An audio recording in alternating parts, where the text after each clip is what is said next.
ఒకప్పుడు తాగాలంటే పిల్లలు తాగొస్తే ఒక 10-20 ఏళ్ల క్రితం అరే తండ్రి చూస్తే కోప్పడతాడు కొడతాడు అని చెప్పి ఇంట్లో అట్లా చాటుగా తల్లి తీసుకుపోయి వానికి ఏదో బుద్ధి చెప్పేది. ఈరోజు తండ్రి కొడుకు కలిసి తాగుతారు, అన్నాదమ్ములు కలిసి తాగుతారు, మామ అల్లుళ్ళు కలిసి తాగుతారు, బావ బామర్తులు కలిసి తాగుతారు. ఒకవేళ వాడు తాగకపోతే వాని మీద పోసి మరీ తాగిస్తారు. ఏంది అమృతం అది? తాగి తాగి తాగి మనిషి ఎలా అవుతున్నాడు? పశువులాగా అవుతున్నాడు, పశువు కంటే హీనంగా అయిపోతున్నాడు. ఈరోజు మన ధర్మం ఆచరిస్తున్నాము. 3 Wలు మహిళ పట్ల, స్త్రీ అంటే తల్లి అనే భావన పోతే ఈ దేశం ఉండదు. డబ్బే లోకం అనుకుంటే ఈ దేశం ఉండదు. తాగి తాగి మనిషి పతనమైపోతున్నాడు. ఇది మారాలి. ఇది మారకపోతే సమాజం జీవించదు. ఈ దేశంలో మనిషిని సంస్కారవంతులు చేయడానికి 3 సంస్కార కేంద్రాలు ఉండేవి. 3 సంస్కార కేంద్రాలు ఏమిటవి? 1 తల్లి ఒడి, 2వది చదివే బడి, 3వది దేవుడి గుడి. ఈ 3 సంస్కార కేంద్రాలు మనిషిలో మానవత్వాన్ని, దైవత్వాన్ని నింపుతాయి. పిల్లవాడు పుట్టినప్పుడు వాడు ఎలా ఉంటాడు? వానిలో రాక్షస గుణం, పశుగుణం ఉంటుంది. ఎందుకంటే మీరు చూడండి, అంతా నాకే కావాలి, అంతా నాకే కావాలని తీసుకుంటుంటాడు వాడు. మెల్లమెల్లగా వానిలో ఇతరులకు కూడా ఇవ్వాలనే మానవత్వాన్ని నేర్పిస్తాం. నువ్వు తిను, తర్వాత ఇతరులకు కూడా ఇవన్నీ మానవత్వాన్ని నేర్పిస్తాం. ఆ తర్వాత కేవలం నేను తిన్నాం కాదు, ఫస్ట్ ఇతరులకు పెట్టాలి, ఆ తర్వాత నేను తినాలనే దైవీ గుణాన్ని నిర్మాణం చేస్తాం. ఇది సంస్కారం. ఈరోజు ఈ సంస్కారం నేర్పబడుతుందా? తల్లి ఒడిలో ఈ సంస్కారాలు ఇస్తున్నారా? తల్లి ఎవరైనా సరే చిన్నప్పటి నుంచి పిల్లలకి రామాయణం, భారతం, భాగవతం కథలు చెప్తురా? మనకు తెలుసా? అసలు తల్లులకు సమయం ఉందా? టీవీలో సీరియల్ చూడడానికే సమయం లేదు, ఇంకేం చెప్తారు? ఇల్లు సంస్కార కేంద్రంగా ఉందా? ఈరోజు పిల్లవాడికి ఏం సంస్కారం ఇస్తుంది? మొబైల్ ఫోన్ సంస్కారం ఇస్తుంది. వాడికి ఫోన్ ఇస్తే వాడే సంస్కారం పొందుతున్నాడు. ఓ 10-15 ఏళ్ల క్రితం, 20 ఏళ్ల క్రితము మొబైల్ ఇంతగా లేవు. అప్పుడు టీవీ సంస్కారం ఇచ్చేది. పిల్లవాడు ఏడిస్తే టీవీ ముందు కూర్చోబెట్టేవాడు. ఆ టీవీలో ఏమొస్తుందో దాన్ని నేర్చుకుని ఆ పిల్లవాడు పాడేవాడు. నేను ఒక ఇంటికి వెళ్ళాను ఒక 15-20 ఏళ్ల క్రితం. ఓ పిల్లవాడు ఏదో పాట పాడుతుంటే దగ్గరికి వెళ్ళాను, ఏం పాడుతుండా అని. దయ్యం ఎక్కడున్నది, దయ్యం ఎక్కడున్నది పాట పాడుతున్నాడు. చిన్న పిల్లవాడు, మాట సరిగా రాలే. నేనేదో సినిమా పాట కావచ్చు అనుకున్నా. వాళ్ళ నాన్న టీచర్, అమ్మ కూడా టీచరే. వాళ్ళ నాన్న వచ్చాడు సాయంత్రం, ముఖం కడుక్కొని, స్కూల్ నుంచి వచ్చాడు, ముఖం కడుక్కొని బయటకు వస్తూ, నాన్న పాట అట్లా కాదురా అని చెప్పి ఆ పాట ట్యూన్ సరి చేస్తుండు. ఏమిటా పాట? హృదయం ఎక్కడున్నది, హృదయం ఎక్కడుంది. అదేదో సినిమా పాట, హృదయం అంటారు. ఆ పిల్లవాడికి హృదయం అని పలకరాక దయ్యం ఎక్కడుందంటే వాళ్ళ నాన్న దాన్ని ట్యూన్ సరి చేస్తుంది. ఒక తండ్రి సరిచేసే పాటనా ఇది? అమ్మా నాన్న ఈ పాట పాడొద్దురా అని చెప్పాలనా, ఇంకా బాగా నేర్పాలనా? ఈరోజు ఏం నేర్పిస్తున్నాం మనం? కానీ కుటుంబంలో తల్లి సంస్కారాలు ఇవ్వడం లేదు. తల్లికే తెలియవు, తల్లికి సమయం లేదు. కాబట్టి 2 ఏళ్ళు వస్తూనే 3 ఏళ్ళు కూడా నిండక ముందే ఎక్కడేస్తున్నాం వాడిని? స్కూల్కి తీసుకెళ్లేస్తున్నాం. బాగా చదువుకున్న మేధావులు ఉండే అమెరికా లాంటి దేశాల్లో కూడా 5 ఏళ్ళు నిండే వరకు స్కూల్లో వేయరు అక్కడ. కానీ మనం 2 ఏళ్లకే 3 ఏళ్లకే స్కూల్లో వేస్తున్నాం. స్కూల్ సంస్కారం ఇస్తుందని. స్కూల్ ఏ సంస్కారం ఇవ్వడం లేదు. మనకు పిల్లలకు సంస్కారం ఇవ్వడం చేతగాక, తెలియక స్కూల్లో 2 ఏళ్లకే వేస్తున్నాం. కాబట్టి వాడు ఎట్లా తయారవుతున్నాడు? బడిలో రామాయణం చెప్తారా, భారతం చెప్తారా, భాగవతం చెప్తారా? ఏమీ చెప్పరు. ఒకవేళ చెప్తే అది మతతత్వం అయిపోతుంది. స్కూళ్ళలో చెప్పరు. ఇది మన సెక్యులర్ కంట్రీ కదా, స్కూళ్ళలో చెప్పరు. కాబట్టి 2వ సంస్కార కేంద్రం బడి బంద్ అయిపోయింది. 3వ సంస్కార కేంద్రం దేవుడి గుడి. దేవుడు ఎప్పుడు గుర్తొస్తాడు మనకి? సంకటకాలే వెంకటరమణ. ఎప్పుడైతే కష్టాలు వస్తాయో అప్పుడు దేవుడు గుర్తొస్తాడు. పిల్లలకు ఎప్పుడు గుర్తొస్తాడు దేవుడు? పరీక్షలు వస్తే గుర్తొస్తాడు. పరీక్షలు రాయాలి. ఓ దేవుడా నేను పరీక్షలు బాగా రాయాలి, నీకు తిరుమల కొండకు వచ్చి గుండు కొట్టించుకుంటా, 5 కత్తెరలు ఇస్తా. కానీ దేవుడు మనకి కష్టాలు వచ్చినప్పుడు గుర్తొస్తాడు. దేవాలయానికి రోజు పోయే వాళ్ళు ఎంతమంది? పోనీ రోజు నేను అడగను, అంత ఆశ నాకు లేదు. వారానికి ఒకసారి మేము వెళ్తాం గుడికి. అట్లాంటి వాళ్ళు చేయొద్దండి. తప్పనిసరిగా ప్రతి వారం 20-25 చేతులు లేచాయి. వారానికి ఒకసారి కూడా మనం గుడికి వెళ్ళాం. మన పిల్లలను తీసుకెళ్ళాం. నేను ఒక ఇంటికి వెళ్ళాను. వాళ్ళు భార్యాభర్త గుడికి వెళ్తున్నారు. పిల్లల్ని హోంవర్క్ చేసుకున్నానా, నేను గుడికి వెళ్తున్నాను. నేను వెళ్ళాను. ఏమమ్మా పిల్లల్ని గుడికి తీసుకెళ్తుంటే, పిల్లల్ని ఈరోజు షికారుకి తీసుకెళ్తున్నారు, సినిమాకి తీసుకెళ్తున్నారు, పార్కులకు తీసుకెళ్తున్నారు, అన్నిటికీ తీసుకెళ్తారు. గుడికి మాత్రం తీసుకెళ్తలేరు. ఏమమ్మా గుడికి తీసుకెళ్ళొచ్చు అంటే, అన్నయ్య ఇప్పటి నుంచే వీళ్ళకి గుళ్ళు గోపురాలు ఎందుకు? ఎప్పుడు కాలం ముసలి వాళ్ళు అయినాక పెద్దమ్మలాగా వచ్చి ఈ దేవుడిని వచ్చి కాళ్ళు ముక్కడానికి ఆమె వేదిక చెప్తాను. పాపం ఎక్కలేక ఈ ముసలి వాళ్ళు అయినాక కావాలన్న గుళ్ళు. వేరే మతాలలో 3 ఏళ్ళు 4 ఏళ్ళ నుంచి వాడు మదర్సాకు పంపిస్తుండు. వాని మతం గురించి వానికి కట్టరగా బోధిస్తున్నాడు. వాని మతం అంటే వానికి తెలుసు. వాడికి మతం అవసరం, మనకు తిండి అవసరం. ఏం లేదు మనకి. కానీ మనం గుడికి పంపించాం. వాడు 8 గంటల వరకు పడుకున్నా మంచిదే పడుకోని. కనీసం వారానికి ఒకసారైనా గుడికి పంపించకపోతే ఏ సంస్కారం పొందుతాడు? వాళ్ళ చర్చిలకు తీసుకెళ్తారు. చిన్నప్పుడు 4-5 ఏళ్ళ నుంచి మదర్సాలకు పంపిస్తారు. మనం చదువుకోనైనా మేము గుడికి పోయేస్తాం, నీ గురించే మేము పూజలు చేసేది. అది వాడికొద్దు సంస్కారం. వాడు ఏ సంస్కారం లేని పశువుగా తయారవుతాడో మీరు పోయి పూజలు చేస్తున్నారు. ఈరోజు మనము వేప గింజ పెట్టి మామిడి మొక్క మొలవాలని కోరుకుంటున్నాం. వేప గింజ పెడితే ఏ చెట్టు వస్తుందమ్మా? వేప చెట్టు వస్తుంది, చేతిగానే ఉంటుంది. ఈరోజు మనం మామిడి చెట్టు మొలవాలని కోరుకుంటున్నాం. ఈరోజు మన పిల్లలకి సంస్కారాలు ఇవ్వడం లేదు. కానీ పిల్లలు ఎలా తయారవుతున్నారు? ఘోరంగా స్వార్థంతో జీవిస్తున్నారు. ఈ దేశం యొక్క జీవన విధానం స్వార్థం కాదు. ప్రపంచమంతా సుఖంగా ఉండాలి, ధర్మబద్ధంగా జీవించాలని కోరుకునే దేశం. అందుకే ఈ విషయాలన్నీ పరిశీలించిన తర్వాత ఈ దేశంలో పుట్టే వ్యక్తులు కూడా బలహీనంగా తయారవుతున్నారు. ఈరోజు మనం చూస్తున్నాం. మన పిల్లలకు ఏమైనా శక్తిని కలిగించే ఆలోచన చేస్తున్నామా? ధైర్యాన్ని ఇస్తున్నామా? పిరికితనాన్ని నూరిపోస్తున్నాం మన పిల్లలకి. నానా మెల్లగా మెల్లగా దెబ్బతాకుతుంది. ఏమైతుంది? దెబ్బతాకితే 2 రోజుల్లో మానిపోతుంది. కాళ్ళు ఇరిగినా కట్టుకడితే కట్టుకుంటుంది. కానీ నువ్వు ధైర్యాన్ని ఇవ్వకుండా పిరికితనాన్ని నూరిపోస్తున్నావు. జిజియా మాత శివాజీని ఆ విధంగా చేయకపోతే ఈ దేశంలో హిందూ సామ్రాజ్యం అయ్యిందో లేదా? భువనేశ్వరి మాత వివేకానందం తయారు చేయకపోతే ఈ దేశం గొప్ప పురుషులను కనేదా? మన పిల్లల్ని పిరికి వాళ్ళుగా తయారు చేస్తున్నాం. ఆడపిల్లల్ని కూడా పిరికి వాళ్ళుగా తయారు చేస్తున్నాం. ధైర్యం నింపడం లేదు. కానీ ఈరోజు దేశంలో ఎక్కువ ఆత్మహత్యలు జరుగుతున్నాయి. ఎందుకోసం? ఒక 30-40 ఏళ్ల క్రితము ముసలోళ్ళు ఆత్మహత్య చేసుకునేవాళ్ళు. ఏం చేతగాక ఎందుకు ఈ బతుకొని. ఇప్పుడు ఎవరు ముసలోళ్ళు ఆత్మహత్య చేసుకుంటారు? ప్రతి సంవత్సరం 5-6 లక్షల మంది ఆత్మహత్య చేసుకున్నారు భారతదేశంలో. ఎవరు వీళ్ళంతా? యువకులు, యువతులు, 18 ఏళ్ళు, 20 ఏళ్ళు, 25 ఏళ్ళ లోపు వాళ్ళు. ఎందుకు చేసుకుంటారు? ఎందుకో వాళ్ళకే తెలియదు. సెల్ ఫోన్ కొనిలేదని ఆత్మహత్య, బైక్ కొనిలేదని ఆత్మహత్య. మొన్ననే ఇంటర్ రిజల్ట్ వచ్చింది, మార్కులు తక్కువ వచ్చాయని 16 మంది ఆత్మహత్య చేసుకున్నారు. ఇంకెంతమంది చేసుకున్నారు? ర్యాగింగ్ జరిగిందని ఆత్మహత్య. ఎంత సిల్లీగా ఉంటాయంటే, నేను రోజు పేపర్లో చూస్తుంటా, భార్య పుట్టింటికి వెళ్ళిందని భర్త ఆత్మహత్య. ఏమమ్మా నీ కొడుకుని ఇంత బలహీనంగా పెంచుతురా? వాడికి ఇంకో పిల్లం దొరకదా? ఇంత ఘోరంగానా? ఇంత బలహీనమైన హిందూ సమాజం తయారైతే మన భవిష్యత్ ఏంటి?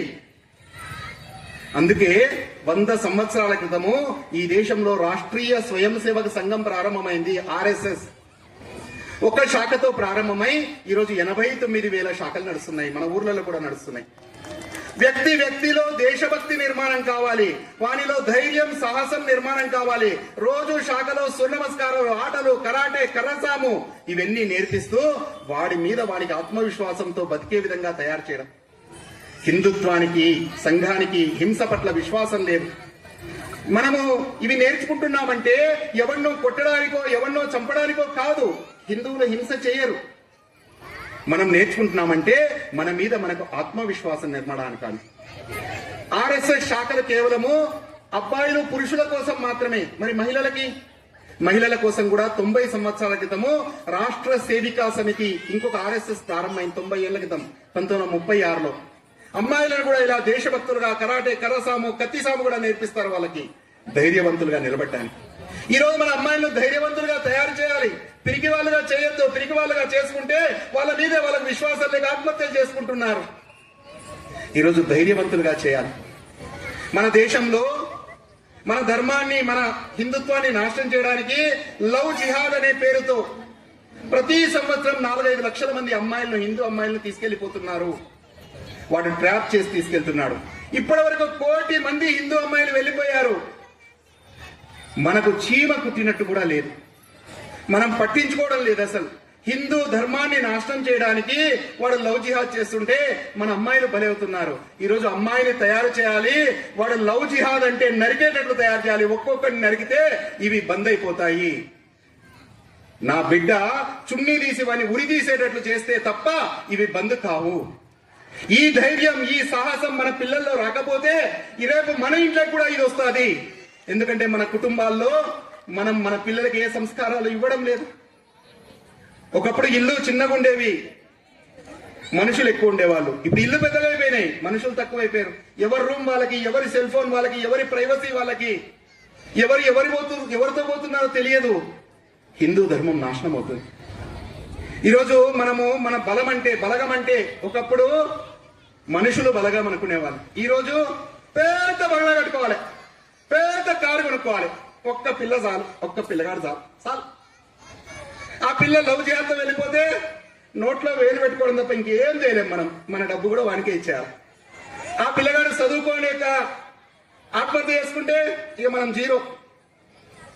ఈరోజు మన పిల్లల్ని శాఖకు పంపించమంటే మా వాడు చదువుకోవాలండి, మా వాడు ఉద్యోగం చేయాలి, మేమే వద్దంటున్నామా? ఈ దేశంలో చదువుకోవాలి, ఉద్యోగాలు చేయాలి, ఈ దేశాన్ని ప్రపంచంలోనే నంబర్ 1 చేయాలి. ఒక గంట సేపు మీ పిల్లవాడికి పొద్దున లేపి, అమ్మ చెప్పారు కదా 5 గంటలకు లేపాలని, లేపి రోజు ఒక గంట సేపు శాఖకెళ్ళు ధైర్యం, సాహసం, పౌరుషం, పరాక్రమంగా తయారుగా నీ చెప్పాల్సిన బాధ్యత లేదా? నేను ఇంతకుముందు నల్గొండలో పనిచేశాను. ఒక ఆయన చిన్నప్పుడు షాక్ పోయాడు, కానీ ఇప్పుడు వాళ్ళ కొడుకు ఒక్కడే కొడుకు, ఎవరు లేరు. వాళ్ళ కొడుకుని షాక్ పంపంటే మా వాడిని డాక్టర్ చేయాలండి, నేను పంపనండి. టీచర్, ఆయన గవర్నమెంట్ టీచర్, పంపలే షాక్కి. వాడు బాగా చదివాడు, అసలు ఈ లోకంతో సంబంధం లేదు. కాలేజీ, హాస్టల్, చదువు బాగా చదివి ఎంసెట్ లో ర్యాంక్ సంపాదించి పెద్ద కాలేజీలో ఫ్రీ సీట్ సంపాదించాడు. చివరికి ఏమైంది? వాళ్ళ బంధువులందరినీ, స్నేహితులందరినీ పిలిచి ఒక కార్యక్రమం పెట్టాడు. అందరూ వచ్చారు, ఆనందపడ్డారు. ₹1,00,00,000 ఆ రోజుల్లో. తెల్లారి ఆ పిల్లవాడు వాళ్ళ అపార్ట్మెంట్ లో 5 అంతస్తుల అపార్ట్మెంట్ పైనుంచి దూకి చచ్చిపోయాడు. ఎందుకు చచ్చిపోయాడో తెలియదు. వానికి లోకం తెలియదు, కాలేజీలో ఏం జరిగిందో, ర్యాగింగ్ జరిగిందో, ఏం జరిగిందో తెలియదు, లోకం తెలియదు. ఆ పిల్లవాడు చచ్చిపోయాడు. ఈరోజు మన పిల్లలకి బాగా చదవాలని చెప్తున్నాం తప్ప వాడిని ధైర్యవంతుడిగా, సాహసునిగా తయారు చేయడం లేదు. ఈ దేశ రక్తంలోనే ధైర్యం, సాహసం, పౌరుషం, పరాక్రమం ఉన్నాయి. దీన్ని మనం మర్చిపోయాం. అందుకే రాష్ట్రీయ స్వయం సేవక సంఘ్ RSS ప్రారంభమైంది. 100 సంవత్సరాల నుంచి ఇలాంటి లక్షలాది మంది కార్యకర్తలను తయారు చేస్తుంది. నాలాగా వేలాది మందిని దేశం కోసం పనిచేసే ప్రచారకులుగా తయారు చేస్తుంది. ఇక్కడ మన పిల్లలకి రోజు ఒక గంట సేపు దేశం కోసం, ధర్మం కోసం జీవించే విధంగా ఒక్క పిల్లగాడు చాలు అనే స్థితి మనకు పోవాలి. హిందూ ధర్మం కాపాడబడాలంటే కనీసం 3 పిల్లల్ని కనాలి. వేరే మతాల వాళ్ళు 10 మంది, 20 మందిని కంటున్నారు. మనం 1 లేదా 2 అనుకుంటున్నాం. ఇంకా కొత్త సిస్టమ్ వచ్చింది, DINK, dual income, no kids. ఇతరం సంపాదిద్దాం, పిల్లలు కన్నా మళ్ళా వాళ్ళు పెరిగి పెద్ద అమెరికాకి వెళ్ళిపోతారు. ఎందుకు? ఇతరం సంపాదించి ఎంజాయ్ చేద్దాం, పిల్లలు వద్దు అంటున్నారు. ఇంకో కొత్త సిస్టమ్ వచ్చింది. ఏం సిస్టము? సహజీవనం, కలిసి జీవితం, లివింగ్ రిలేషన్. పెళ్లిళ్ళు కూడా వద్దు. పెళ్లి చేసుకుంటే మళ్ళా భార్యాభర్తలు ఒకరి మీద ఒకరికి పెత్తనం ఎందుకు? కలిసి జీవిద్దాం, వీడు కాకపోతే ఇంకొకడు, నెక్స్ట్ ఇంకొకరితో. ఇదేంటిది? హిందూ ధర్మంలో ఇది ఉందా? గృహశాస్త్రం ఏమైపోతుంది? కాబట్టి ఈరోజు సమాజంలో ఒక్క పిల్లగాడు చాలు, ఒక్క పిల్ల చాలు అనుకునే తప్పు. పిల్లలు కనీసం మంచి ధైర్యవంతులుగా, సంస్కారవంతులుగా కావాలంటే 3-4 పిల్లలు కనీసం ఉండాలి ఇంట్లో. ఈరోజు మీరు పెంచలేకపోతే మాకు ఇవ్వండి, మేము పెంచుకుంటాం. దేశానికి అవసరం. పిల్లల్ని కనీసం 3 కనాలి. ఈ రోజు వాళ్ళు వేరే మతాల వాళ్ళు అంటారు, మీ చేత కాదు, మీకు లేదు మగతనము, మీరు పిల్లల్ని కనలేరంటారు. కరెక్టే, నిజమే, మాకు ఒకటి చాలు. దౌర్భాగ్యం. వాడు చెప్పినా కూడా మనం ఆలోచిస్తలే. అంటే హిందూ ధర్మంలో మనం ఏ మతాన్ని వ్యతిరేకించడం లేదు, కానీ మన ధర్మాన్ని మనం కాపాడుకోవాలి. మన ధర్మాన్ని మనం కాపాడుకోవాలంటే మన కుటుంబంలో ఈ విషయాలని చెప్పాలి. అందరూ సమానమే అని అంటున్నాం, సమానమే, అందరినీ సమానంగానే చూస్తాం. కానీ ఈరోజు పరిస్థితి ఏంటి? ఈరోజు గోవును కోసుకొని తినేవాడు లేదా గోవును పూజ చేసేవాడు సమానం అవుతాడా? అన్నదమ్ములు అవుతారా? వాడు గోవును కోసుకొని తింటాడు. మనం తల్లిగా భావించే గోవును మనము గోవును పూజిస్తాం. ఎలా సమానమైతాం? నా మతాన్ని నాశనం చేయాలని మత మార్పిడి చేసే నువ్వు అందరూ సమానం, లోకా సమస్త సుఖినో భవంతనే నేను ఎలా సమానమైతా? కానీ నా ధర్మాన్ని నువ్వు గనుక నాశనం చేస్తా అంటే చూస్తూ ఊరుకోను. మత మార్పిడి చేసి ఈ దేశాన్ని క్రైస్తవ దేశంగా చేస్తా అంటే చూస్తూ ఊరుకోను. వాళ్ళు బాగా ప్లానింగ్ తో ఉన్నారు. 2047 స్వతంత్రం వచ్చిన 100 సంవత్సరాల్లో ఈ దేశాన్ని పాకిస్తాన్ చేయాలని చూస్తున్నారు. మనమేమో బాగా సంపాదించాలి, ఒక్క పిల్లగాడు చాలు, మన జనాభా తగ్గించుకుంటున్నాం. అమ్మా, భవిష్యత్తు మనకు నిలబడాలంటే కనీసం 3 పిల్లల్ని కనాలి. 3 లేకపోతే మన హిందుత్వం బతకదు. కానీ తినడమే కాదు, హిందువులు కలిసికట్టుగా ఉండాలి. హిందువులు ధర్మాన్ని కాపాడుకోవడానికి కత్తులు, తుపాకులు పట్టుకొని తిరగాల్సిన అవసరం లేదు. ధర్మానికి హాని కలిగితే అందరూ కలిసి రోడ్ల మీదకి వచ్చి భారత్ మాతా కీ జై చెప్తే చాలు, మన ధర్మం రక్షించబడతారు. ధర్మం రక్షించబడాలంటే రోడ్డు మీదకి వచ్చి జై శ్రీరామ్ ఒక్క నినాదం చేస్తే చాలు మన ధర్మం కాపాడబడుతుంది. ఇది ఈ యుగావశ్యకత. త్రేతాయా మంత్రశక్తిశ్చ జ్ఞానశక్తి కృతే యుగే ద్వాపరే యుద్ధశక్తిశ్చ సంజయ శక్తి కలయుగే. కృతయుగంలో జ్ఞానశక్తి ధర్మాన్ని కాపాడింది, త్రేతాయుగంలో మంత్రశక్తి ధర్మాన్ని కాపాడింది, ద్వాపర యుగంలో యుద్ధము ద్వారా ధర్మం కాపాడబడింది. మహాభారత యుద్ధం మనకు తెలుసు. కలియుగంలో ఏ శక్తి ధర్మాన్ని కాపాడుతుందంటే సంఘే శక్తి కలయుగే. సంఘటితమైన కార్యశక్తి మాత్రమే ధర్మాన్ని కాపాడుతుంది. కానీ మనము మన ధర్మాన్ని దేవుడే కాపాడుకుంటాడు అనుకుంటున్నాం. దేవుడే కాపాడుకునేటట్లయితే మనకు జన్మను ఎందుకు ఇచ్చాడు? ఈ కలియుగంలో భగవంతుడు తన రూపంలో రాడు, మనుష్య రూపంలోనే వస్తాడు, ధర్మాన్ని కాపాడుతాడు. కానీ ధర్మాన్ని కాపాడాలంటే మనము దానికోసం ప్రయత్నం చేయాలి. గాల్లో దీపం పెట్టి దేవుడా దేవుడా దేవుడా దేవుడా దేవుడా దీపం అవుతుందా? గాల్లో ఆ దీపాన్ని రక్షించే బాధ్యత మనది. కానీ ఈ ధర్మంలో మనం పుట్టామంటే ఈ ధర్మాన్ని కాపాడుకునే బాధ్యత మనది. దేవుడి మీద వదిలేయడం కాదు, దేవుణ్ణి కాపాడాలన్నా మళ్ళా మనలో ఉన్న దేవుణ్ణి మేల్కొల్పాలి. ఈ దేవుణ్ణి మేల్కొనడం కోసమే రాష్ట్రీయ స్వయం సేవక్ సంఘ్ ఈ దేశంలో పనిచేస్తుంది.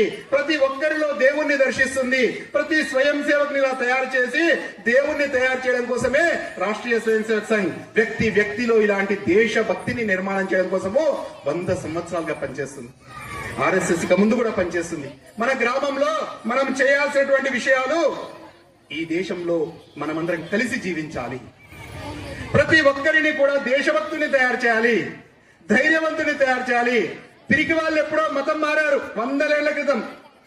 ధైర్యం మనలో ఉంది, ధైర్యం సాహసం మన రక్తంలో ఉన్నది. ధైర్యం సాహసం అది మరిచిపోయాం. దీన్ని గుర్తు చేసి ఈ సమాజాన్ని శక్తివంతం చేయడం కోసమే రాష్ట్రీయ స్వయం సేవక్ సంఘ్ 100 ఏళ్లుగా పనిచేస్తుంది. ఇక ముందు కూడా పనిచేస్తుంది.